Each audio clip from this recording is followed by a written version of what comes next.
Jeg får høre, hvad der foregår ude i Norden og i vores egen destination. Og hvad der sker, og hvad der rykker sig, og så videre. Så var Kirk for fejl ved Dosen. Ja, jeg kørt i. Ja. For så var han kommet til at bakke. Ej, for helvede. Hvorfor er du her i dag? Ja, det er jo fordi, vi er blevet inviteret til årsmøde, jo. Så det er jo spændende at komme og høre om.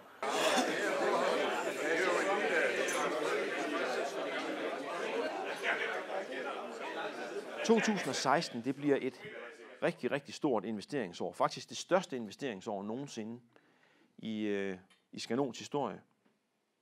Vi kommer til at bruge lige knap 60 millioner. I Sverige er vi gået fra 60 til 62 til 64 tons, og nu snakker man om, at vi må begynde at køre 74 tons, måske, inden for de næste 6, 12, 18 måneder. I Danmark så har vi jo fået det her multishare, kalder vi det, altså det her med at køre flere kunder på samme tur. Der har været gjort en kæmpe indsats blandt jer også. Der hvor I mærker det, det er der hvor I bruger et læsekort til at læse automat og et andet til at læse energi.